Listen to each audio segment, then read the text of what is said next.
আমি চিনি না, আমার দাদার বাসায় যাই না। কি এই মুহূর্তে কি প্রয়োজন? পড়ালেখা আর বাবা। আপনারা পড়ার ব্যবস্থা করে দেন, আমি ওদের ওদের খাবারের ব্যবস্থা আমি করে দিব। নাম কি আপনার? আমেনা আক্তার সুমাইয়া। আচ্ছা, আপনার নামও আমেনা আক্তার সুমাইয়া। জি। আমেনা আক্তার সুমাইয়ার বাবা আছে? না, কখন মারা গেছে? 10 বছর হয়েছে। বাবা মারা গেছে 10 বছর আগে। হ্যাঁ, কি হয়েছিল বাবার? জানি না আমি। আপনি জানেন না? না, বাবাকে দেখেন নাই? না, মনে নেই আর কি। মনে নাই?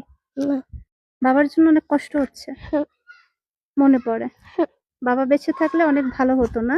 হ্যাঁ, অভিযোগ হয়? হুম? হ্যাঁ। বাবার কবরের কাছে যান? দেখতেও যান না? আমি চিনি না, আমার দাদার বাসায় যাই না। চিনেন না, এই জন্য যান না। এখন কান্না কেন করতেছেন? মা, কান্না কেন করতেছেন? খুব বেশি মনে পড়তেছে? আমেনার বাবা নাই। 10 বছর আগে আমেনার বাবা মারা গেছে।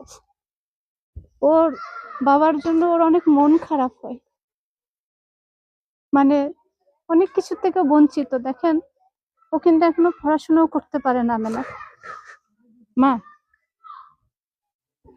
তুমি কি পড়াশোনা করতে চাও? হ্যাঁ, তোমার কি এই মুহূর্তে কি প্রয়োজন? পড়ালেখা আর বাবা। বাবা, পড়ালেখা করতে চাই আমি। তুমি পড়ালেখা করতে চাও? সবাই স্কুলে যায়, তুমি যেতে পারো না, একদমই যাও নাই। না। প্রিয় দেশ এবং প্রবাসে যারা আছেন, আমেনার চোখের পানি দেখে আমি নিজেও আমার বাবার কথা অনেক বেশি মনে পড়তেছে।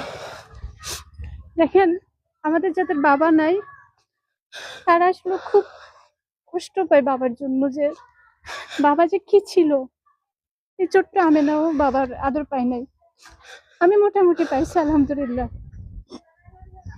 তো আমাদের যারা এতিম, তাদের কোনো অভিযোগের জায়গা কোথাও থাকে না। আমরা যারা কষ্ট পাই, তাদের চোখের পানি মুছে দেওয়ার জন্য কেউ থাকে না। এই আমেনার একটাই চাহিদা, ও একটু পড়ালেখা করতে চায়, ও একটু মানুষ হতে চায়। ওর এই চাহিদাটা আপনারা মেটান। একজন এতিম হয়ে আরেকজন এতিমের জন্য আমি সুপারিশ করতেছি, আমেনার পাশে একটু দাঁড়ান, আমেনার পড়ালেখার একটু ব্যবস্থা করে দেন। মা, দুপুরে কি খাইছো? ভাত এখনো খাইনি, গোসল করতে গেছে আসছিলাম। আচ্ছা, ভাত খাও নাই? কান্না করিও না মা, বাবা তো সবাই সবসময় বেঁচে থাকে না, তাই না? থাকে? হ্যাঁ, না। আল্লাহ যা আমাদের জন্য লিখে সেটা আমরা মেনে নিতে হয়। আমি তোমার পড়ালেখার ব্যবস্থা করে দিব। হ্যাঁ, আমার বুকে আসো। খাবারের কষ্ট, পোশাকের কষ্ট,